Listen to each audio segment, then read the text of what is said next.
श्रावण मास महात्म के 12वें अध्याय के अंतर्गत आज हम स्वर्ण गौरी व्रत का वर्णन तथा व्रत कथा के बारे में सुनेंगे। ईश्वर बोले, हे ब्रह्मपुत्र, अब मैं स्वर्ण गौरी का शुभ व्रत कहूँगा। यह व्रत सावन मास में शुक्ल पक्ष तृतीया तिथि को होता है। इस दिन प्रातः काल स्नान करके नित्य कर्म करने के बाद संकल्प करें और 16 उपचारों से पार्वती तथा शंकर जी की पूजा करें। इसके बाद भगवान शिव से प्रार्थना करें, हे देवदेव आइए, हे जगतपते, मैं आपसे प्रार्थना करता हूँ। हे सुरसत्तम, मेरे द्वारा की गई पूजा को आप स्वीकार करें। इस दिन भवानी पार्वती की प्रसन्नता और व्रत की पूर्णता के लिए दंपतियों को 16 वायन प्रदान करें और द्विज श्रेष्ठ की प्रसन्नता के लिए मैं यह वायन प्रदान करता हूँ, ऐसा कहें। चावल के चूर्ण के 16 पकवानों से 16 बांस की टोकरियों के भरकर तथा उन्हें वस्त्र आदि से युक्त करें और पुनः 16 द्विज दंपतियों को बुलाकर इस प्रकार कहते हुए प्रदान करें। व्रत की संपूर्णता के लिए मैं ब्राह्मणों को यह प्रदान कर रहा हूँ। मेरे कार्य की समृद्धि के लिए सुंदर अलंकारों से विभूषित तथा पतिव्रत सुशोभित ये शोभामयी सुहागिन स्त्रियां इन्हें ग्रहण कर इस प्रकार 16 वर्ष अथवा 8 वर्ष या 4 वर्ष या 1 वर्ष तक इस व्रत को करें। शीघ्र ही इसका उद्यापन कर देना चाहिए। पूजा के अनंतर कथा का श्रवण करके वाचक की विधिवत पूजा करनी चाहिए। सनत कुमार बोले, हे प्रभु, इस व्रत को सर्वप्रथम किसने किया, इसका महात्म्य कैसा है और इसका उद्यापन किस प्रकार करना चाहिए, वह सब आप मुझे बताएं। ईश्वर बोले, हे महाभाग, आपने उत्तम बात पूछी। अब मैं आपके समक्ष मनुष्यों को सभी संपदाएं प्रदान करने वाले स्वर्ण गौरी नामक व्रत का वर्णन करता हूँ। पूर्व काल में सरस्वती नदी के तट पर सुविला नामक विशाल पुरी थी। उस नगरी में कुबेर के समान चंद्रप्रभ नामक एक राजा था। उस राजा की रूप लावण्य से संपन्न, सौंदर्य तथा मंद मुस्कान से युक्त और कमल के समान नेत्रों वाली महादेवी और विशाला नामक 2 भार्याएं थीं। उन दोनों में ज्येष्ठ महादेवी नामक भार्या राजा को अति प्रिय थी।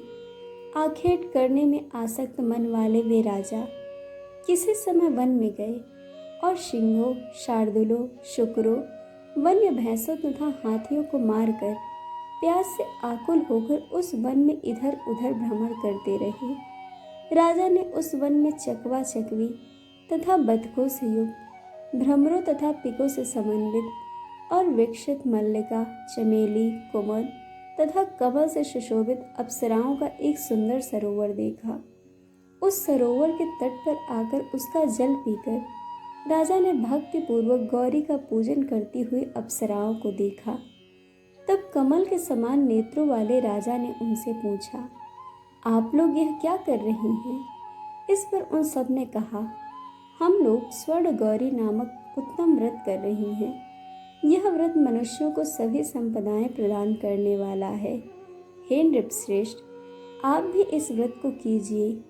राजा बोले, इसका विधान कैसा है और इसका फल क्या है? मुझे यह सब विस्तार से बताएं।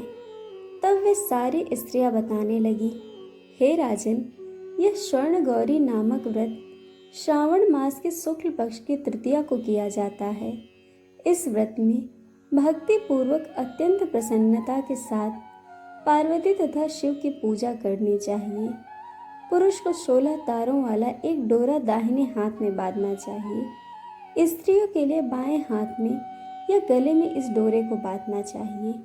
यह सब सुनने के बाद संयत चित्त वाले राजा ने उस व्रत को संपन्न करके 16 धागों से युक्त डोरे को अपने दाहिने हाथ में बांध लिया।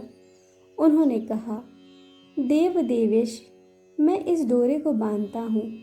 आप मेरे ऊपर प्रसन्न हो और मेरा कल्याण करें। इस प्रकार देवी का व्रत करके वे अपने घर आ गए। राजा के हाथ में डोरा देखकर ज्येष्ठ रानी महादेवी ने पूछा, और सारी बात सुनकर वह राजा के ऊपर अत्यंत कुपित हो उठी। राजा ने रानी को बहुत रोका कि ऐसा मत करो, लेकिन रानी ने उस डोरे को तोड़कर बाहर एक सूखे पेड़ के ऊपर फेंक दिया। उस डोरे के स्पर्श मात्र से वह वृक्ष पल्लवों से युक्त हो गया।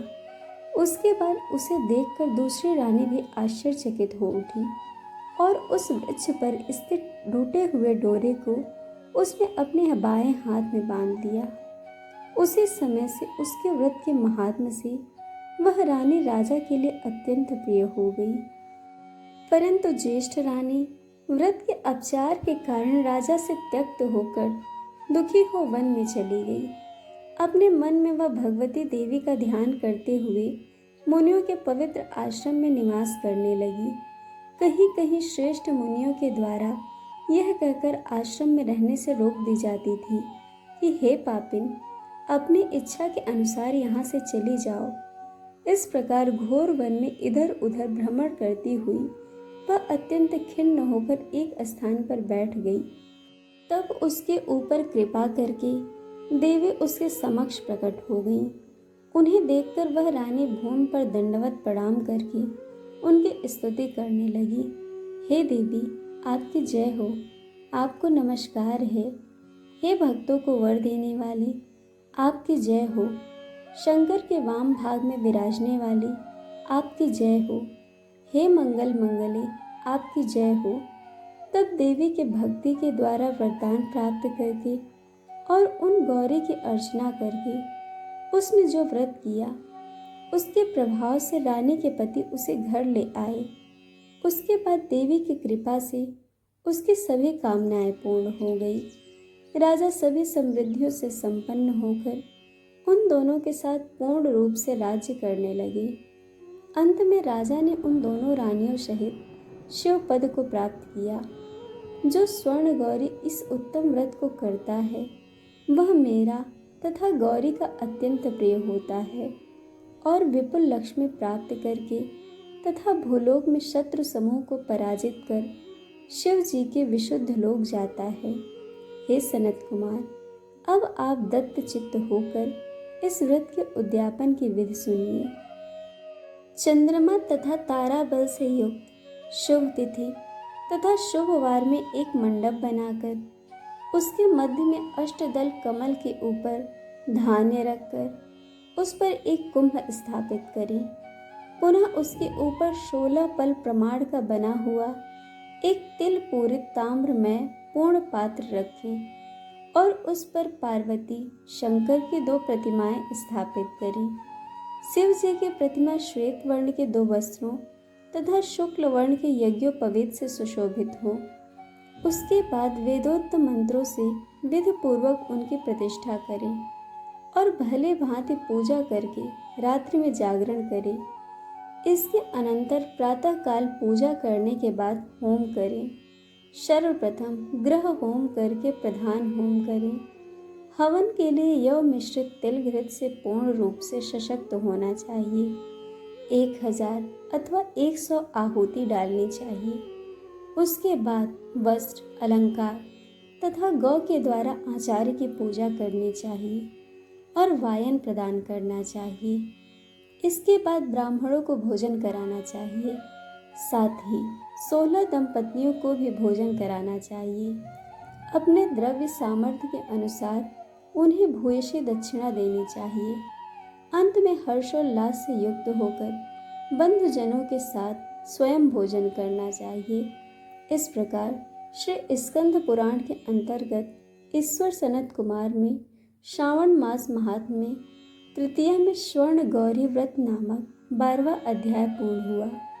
दोस्तों, आपको कथा कैसी लगी यह हमें कमेंट करके ज़रूर बताइएगा और चैनल को सब्सक्राइब, वीडियो को लाइक शेयर करना बिल्कुल मत भूलिएगा।